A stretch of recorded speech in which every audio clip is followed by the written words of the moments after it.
Thank you very much, Professor Panigrahi and other organizers of this very interesting meeting. So, I'm going to talk about this two-slit interference of entangled photons.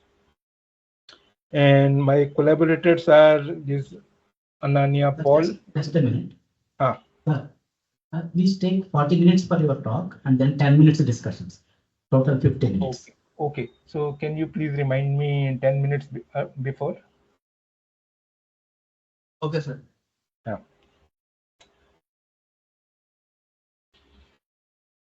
Okay. So my collaborators are Ananya Paul, and then these people. So she did the theoretical part, and then this Kiran Bajar, Vikas Bhatt, Raunak Chatterjee, Sushil Majumdar. This is the experimental group at TIFR. They have done an interesting experiment very recently. So let us come to this actual matter. So you are aware of this double slit experiment done with particles. In if the particles are quantum mechanical, you have a source of particles and you have a double slit, and this you all know that you will get an interference pattern here. So there was this proposal which appeared in this PRL in 1995. So they said that let us do a two-slit experiment with say diatomic molecules. So this was so if m is the mass of each atom, so a diatomic molecule will have a mass 2m. So its de Broglie wavelength will be h upon 2mv because mass will be 2m. So you will see an interference pattern. But suppose the molecules dissociate before passing through the double slit. So the same entities are passing through the double slit, but molecules dissociate into atoms. But now individual particles, they have a mass not 2m but m. So the interference should appear should correspond to a wavelength lambda, which is h upon mv and not 2mv. So they said that such a phenomenon should be observable for photons also. So we decided to theoretically analyze this this phenomenon with entangled photons. So the idea is the following: that here you have a source of entangled photons, and here you have photons which appear in pairs, and they are entangled with each other. And there is a double slit, and there is either a screen or a movable detector here. So the problem is, how does one theoretically describe these entangled photons? So this traditional approach has been to use this Einstein-Podolsky-Rosen state, in short the EPR state. EPR state looks like this. This state was proposed in this famous paper of Einstein, the EPR paper. So it looks like the following. So this x1 and x2 are the positions of the two particles. So there is an integral sitting here, and there is an integral over p, the momentum. So you can think of it as particle 1 being in this momentum state minus p with a momentum minus p, and particle 1 with a momentum p. And then there is an integral. So that means it is a superposition of all such momenta. So because of the summation, you know that this is an entangled state. So this is the state which has been used to describe, mostly describe the entangled particles which are entangled in position and momentum. So the problem in using this state is that, first of all, the state is not normalizable. Essentially, actually, it becomes, if you integrate it, it becomes a delta function in x1 minus x2. And also this does not take into account variable degrees of entanglement, because your entangled particles may not be maximally entangled. So this state does not take care of that feature. So what we decided to use is something called the generalized EPR state, which was introduced in 2005. So the modification is the following. So you can see that this part is exactly the same as the EPR state. And now we have introduced a Gaussian in momentum and a Gaussian which is x1 plus x2, the in some sense the average of position of the two particles. So you would realize that this state in x1 plus x2 coordinate, it is actually completely unbounded. From minus infinity to infinity, it goes without any decay. So that is very unphysical. So this Gaussian has been introduced. So because of this, there are these two parameters, sigma and omega.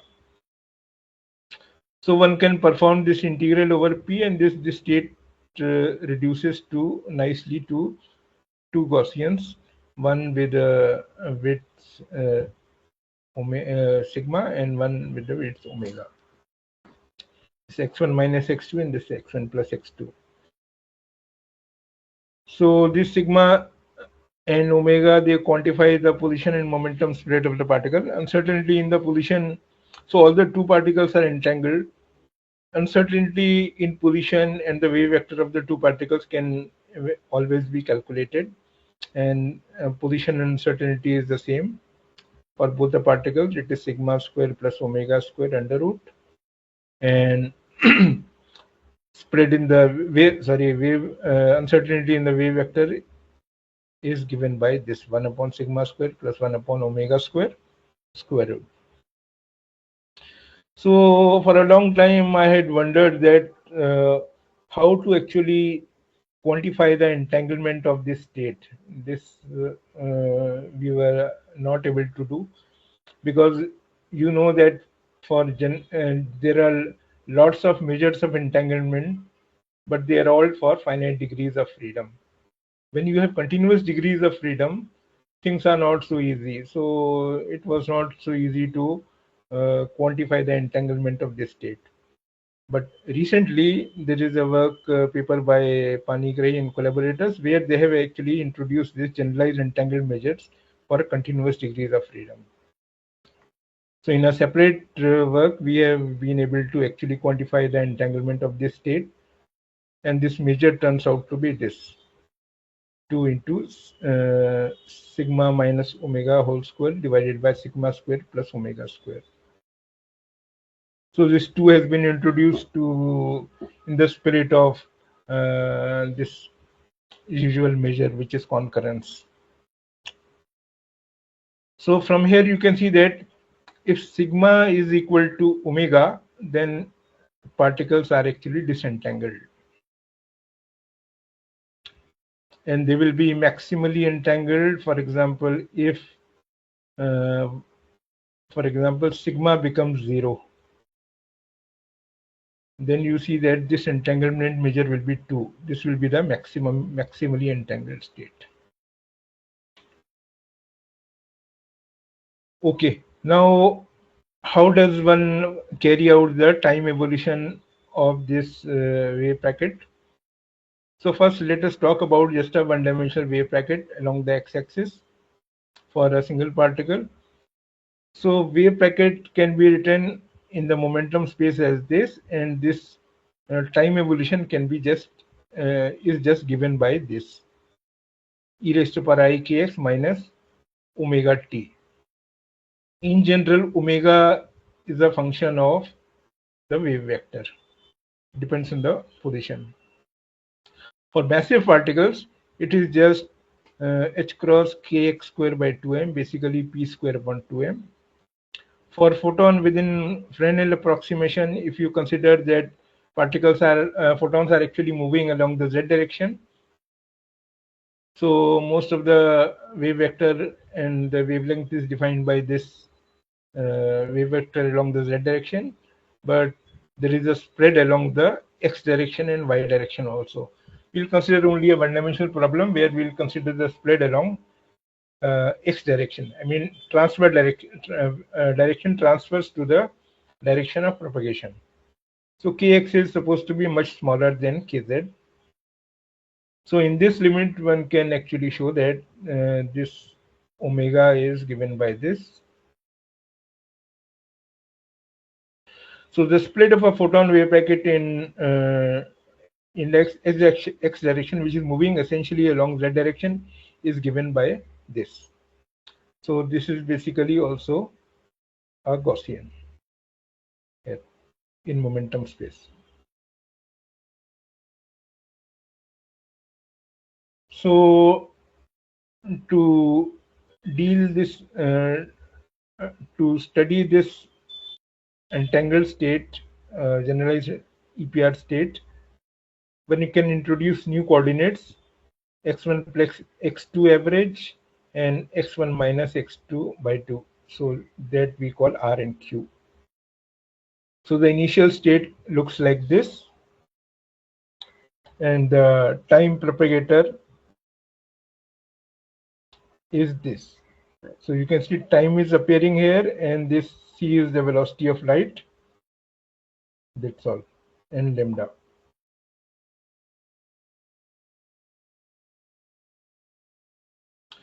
So after a time t, if you want to calculate the state, so initial state is this. What happens after a time t? It can be calculated but just by using these propagators. So of course there's the involved calculation, and Ananya Paul was the one who did all those calculations. So the wave function finally in the position space, it looks like this.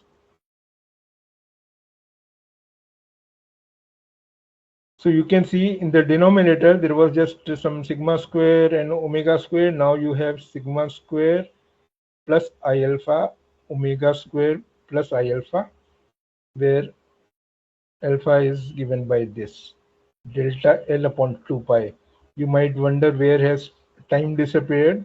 Time has been incorporated into the distance the photon travels in this time t. So if, for example, from the source a particle takes time t naught to reach the detector, so c into t naught will be the distance traveled, that is L.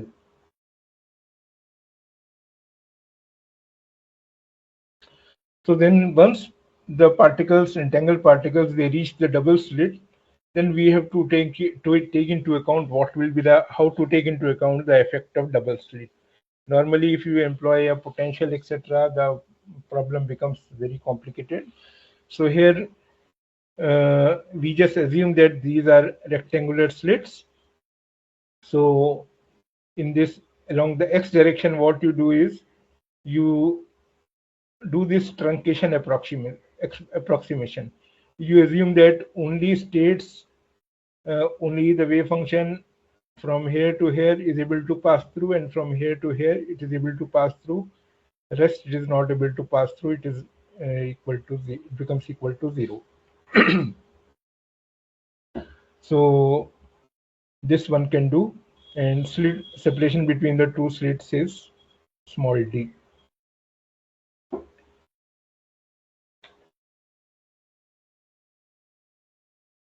Okay, so let us go back to the initial entangled state and let us study it a bit more to see what one would expect. So if you take the limit where sigma is much smaller, omega is much smaller than sigma. Suppose this omega, capital Omega, is very large, so this term will essentially remain constant over space. And if sigma is very small, so you will see that the contribution will be maximum when x1 is equal to x2. So the probability of finding the two photons at x1 and x2 is maximum when x1 is approximately equal to x2. So what does one expect physically? That means two photons are mostly found together. So now both the photons are actually spread out in space and they are impinging on a double slit. So because of in this limit, both would like to be together. So they will actually form a biphoton. And in a double slit experiment, both photons will pass through the same slit because they tend to stay together. If one photon is found at the slit 1, the second photon should also be at slit 1. It cannot be, probability of it being at slit 2 is negligible. So both photons, since they pass through the same slit, it actually effectively behaves like a single biphoton, which is made up of two photons. And because it is actually made up of two photons, you can check that the wavelength of the biphoton should be lambda by 2. There is another limit where omega is much, much smaller than sigma. That state is also very well entangled. Here, the probability of two photons at finding the two photons at x1 and x2 is maximum when x1 is equal to minus x2. So anyway, we'll come back to this second case later. First, let us focus on the first state. So that calculation, so after coming out, we have to again evolve the wave function and then calculate the probability of the two photons hitting the screen together at a position x. So this I'm not presenting the calculation here, just I'm presenting the final result. This is the result, 1 plus cos 4 pi x d divided by lambda d, where this capital D is the distance from the double slit to the screen.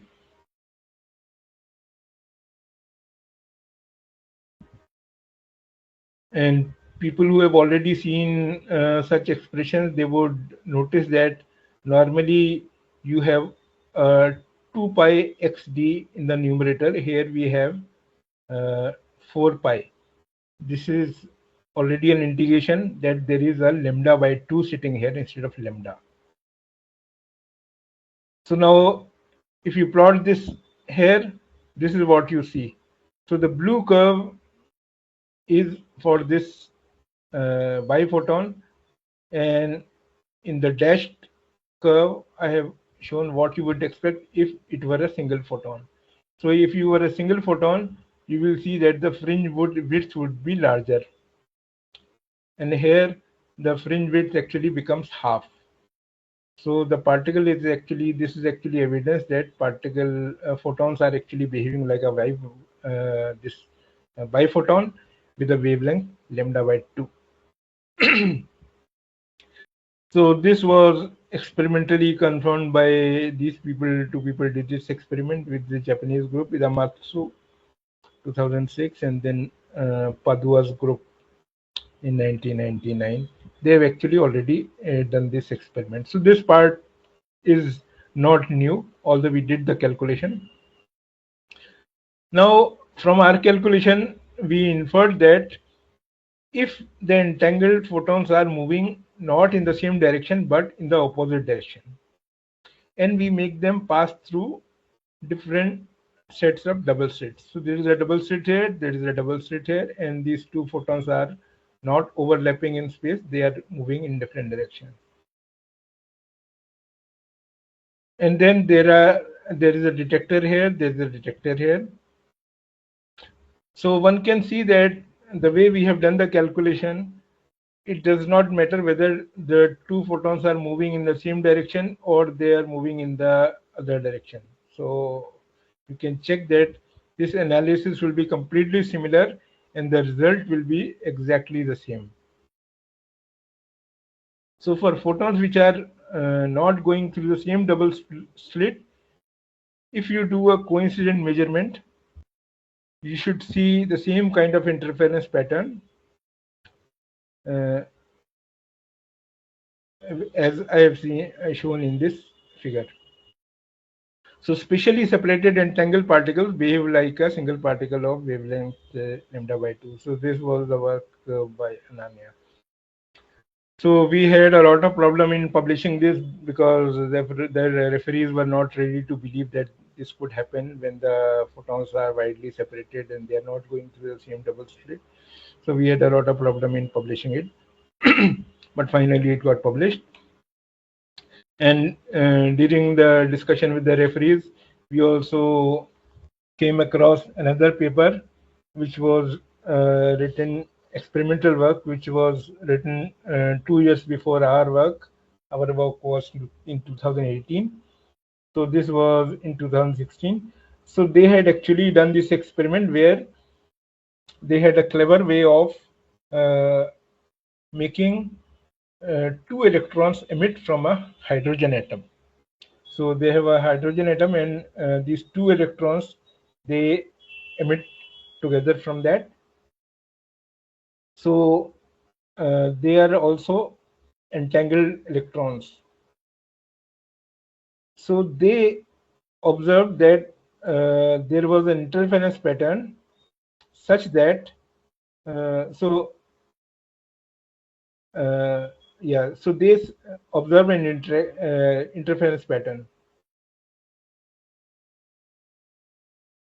So they observe that these two electrons, they behave like a di-electron of wave vector k1 plus k2. So in their case, k1 and k2 are different. So you can check that if k1 and k2 are the same, then basically the wave vector will be 2k and the dielectron should be wavelength of the dielectron should be lambda by 2. So this fully agrees with our analysis. And these authors, they were not aware of this approach, so we communicated with them and then they actually agreed that this is how it should happen. So this was in some sense one confirmation of what we had calculated. Then 2 years later in 2020, this Mandeep Singh and Manpreet Kaur, Aiser Mohali, they actually did this quantum double slit experiment with momentum entangled photons. Exactly this kind of geometry, and they actually confirmed that this is they found an interference pattern with a wavelength lambda by 2. So here they used a type 1 source where these two photons which are entangled, they have identical polarization. So these two photons are basically indistinguishable. Polarization is the same.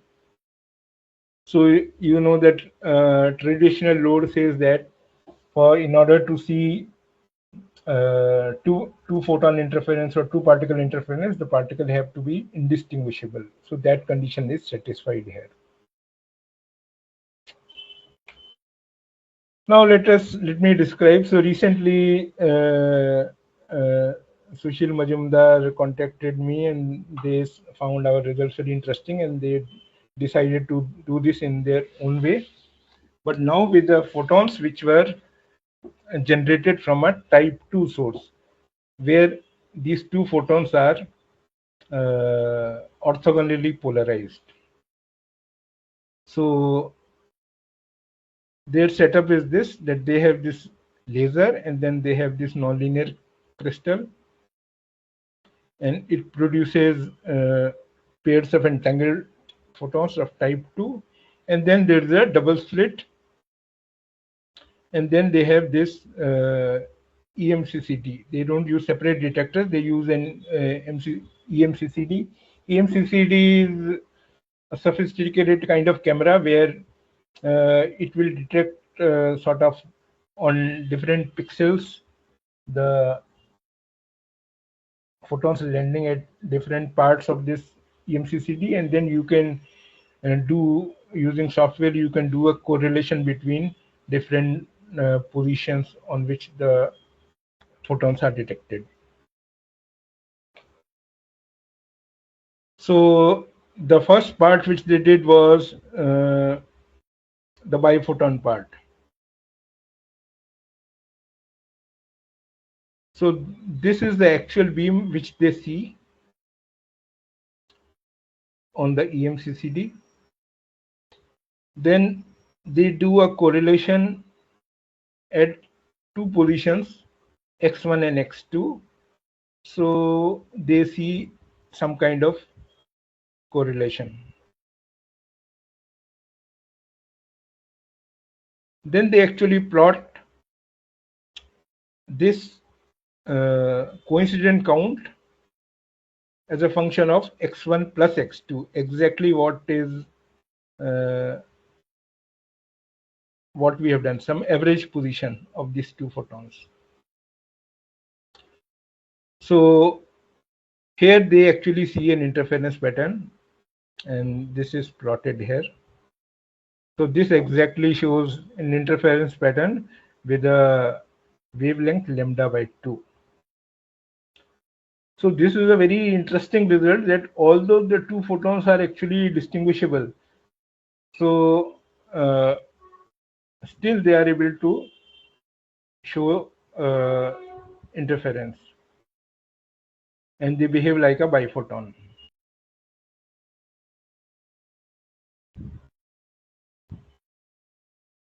Then what they did was they decided to do this non-local biphoton interference, like by here both are detected together. Now they separated the two in this spirit, but what they did was the following: the double slit is the same, but before this EMCCD, they introduced some kind this what is called a beam displacer. Beam displacer is basically like a polarization beam splitter, which will, based on the polarization, it will shift the beam uh, along a particular direction, so that these two beams are disjoint. So these two photons are, based on the polarization, they are separated into two parts. So now these two photons, when they are detected, they are not overlapping in space. So generally, one would not expect two photon interference in such a situation. So as you can see, that this is the actual image on the EMCCD without doing anything. So this is one photon, and this is the other photon which is falling. Then what you have to do is you have to do a correlation between the x position of the two photons. When they do that, then they see exactly this interference pattern. They see these fringes here, and they see this interference pattern again with the uh, wavelength corresponding to lambda by 2. So this is again confirming this, but again now with the interesting scenario that these two photons are actually have orthogonal polarization. So in some sense they are actually distinguishable. So now let us look at this other limit, which is sigma much smaller than omega much smaller than sigma. So in this, the probability of finding the two photons at x1 and x2 is maximum when x1 is equal to minus x2. So what does one expect? What is the implication of this in a double slit experiment? In the double slit experiment, that means the photons are never, they don't want to be together. They want to be on the opposite side of the beam. So that means in a double slit experiment, both photons will pass through different slits. They will never pass through the same slit. They will pass through a different slit. So now you have a double slit where one photon comes out of the one slit, the other photon comes out of the other slit. So this is very reminiscent of this Hanbury Brown Twiss effect. So let me just briefly tell you what a Hanbury Brown Twiss experiment is. In Hanbury Brown Twiss experiment, you have two sources, source A and source B, and they are stationary. And they send photons here, and the photons they spread over a region. So same thing, photons coming from this source also spread, they overlap in space. And then there are two detectors, and these two detectors are movable. And these two detectors, they move, and they can detect photons. And then there is a coincident counter. So they count coincidences between these two photons. So this experiment was originally done with classical light, or even done with not even light. It was initially done with radio waves. This was actually proposed to sort of improve the resolution of uh, this astrophysical observations. So it is done with classical light also, but yeah. So let me just show you what the result you expect. So obviously, normally you will not see any interference. Nothing is expected. There is no double slit or nothing. But if you do a coincident count of this, then you see an interference pattern as a function of x1 minus x2. So that means separation between these two detectors. So if you plot coincident count as a function of separation of these two detectors, then you see an interference pattern. So this is what is called the Hanbury Brown Twiss effect.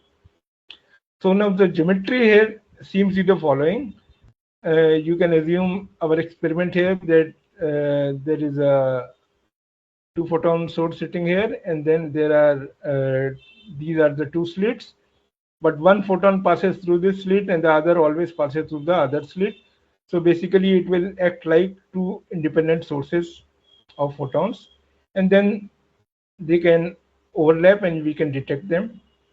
So the thing is that can one see a Hanbury Brown Twiss kind of effect in this limit?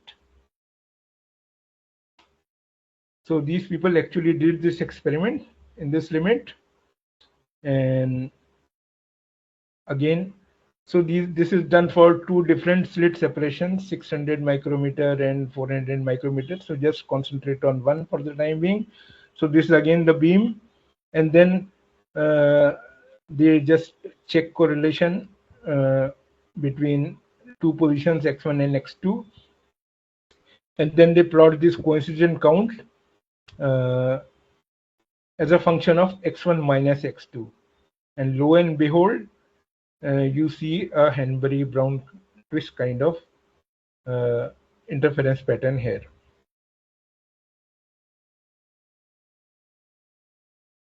So this experiment, interestingly, same experiment gives you a biphoton effect where photons are actually acting like a biphoton with a wavelength lambda by 2, and with same experiment you can actually reproduce, make it act like a Hanbury Brown Twiss experiment. Same result they see when they see a different, they use a different slit separation, 400 micrometer. So obviously the fringe width is different in these two cases.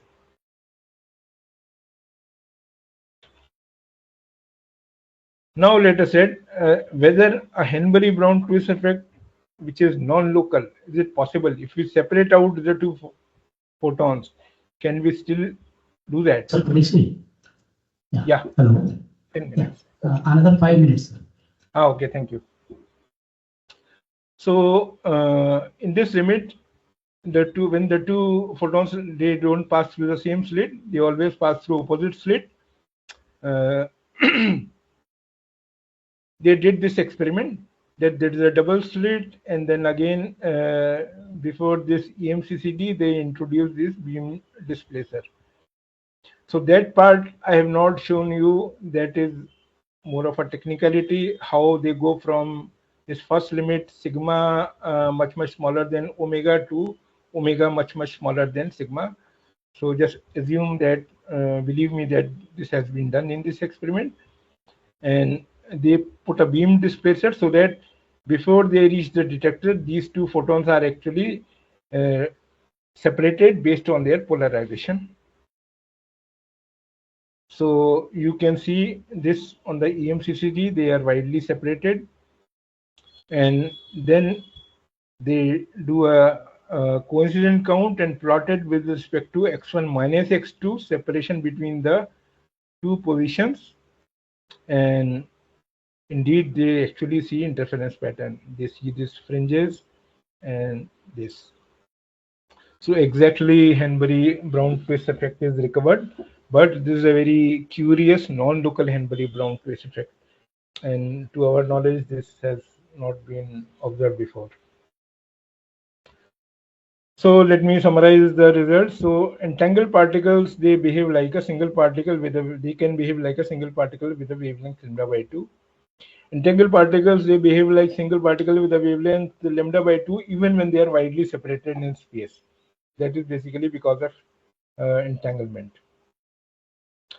Entangled particles passing through a double slit can also yield a Hanbury Brown Twiss effect, and that can happen in the traditional way or even when they don't spatially overlap. Okay, this is where these works were published. So that's all I wanted to say. Thank you. Sir, thank you very much for a very interesting and very basic talk actually. So now it's open for questions. Yeah, Tabish, I have a question. Beautiful talk. Yeah. Very nice. Thank you.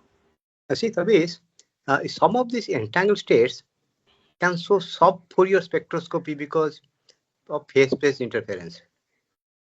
In some cases, could that mimic this lambda by 2 kind of thing what you are observing? Just say that again. This because of interference in phase space, some of these entangled states can show sub-Fourier because sub-Fourier spectroscopy, namely lambda by 2 kind of sensitivity. Right. Yeah, they should actually show that initially when this original proposal was made, then they did not think of entanglement. They just thought that in some way, if these photons tend to bunch say two together and so on, they should show this kind of effect. So what you are saying is right. So that effect might interference might also be observable in such situations. I think about it. Very beautiful talk. Really enjoyed it. Thanks a lot. Yeah. Thank you. Yes, sir. Yeah. Hello. Am I audible? Yeah. Biphotons produce sharp fringe in the interference pattern. So Just the first part of your sentence was missed. So just say it again. Biphoton produces a sharp fringe compared to the single photon in interference pattern. Right. So what is the reason? I just want to know. Reason is again because of entanglement. Because of entanglement, if the entanglement was not so good, like if you have a source which does not produce, say, close to maximally entangled, then you also will see this effect, but this effect will not be sharp. So the sharpness of this biphoton phenomenon is because of entanglement, because two photons will always be together. Sir, is it related to the wavelength is half? Is it related to that? No, it is basically due to the way this entangled states are produced. So it depends on various parameters of the experiment, because in the same experiment it depends on the, if I remember, it depends on the pump beam width. It also depends on the thickness of the this nonlinear crystal. So if you tune them, you can make the state actually very highly entangled, or you can make the state weakly entangled. So this experiment will depend on that. Similarly, is it possible to have a triphoton? Like can have three photons formed with single particle connection? Say that again. As you have biphotons, similarly, is it possible to have a triphoton? Yeah, there should be. If there is a experimental way, I don't know how it can be done, but if there is an experimental way, then that should reflect in this interference experiment. And I think that's a good idea. Somebody should try that if three or four photons can be bunched together by some mechanism. So a double slit experiment will show that feature. It should reflect in that interference pattern.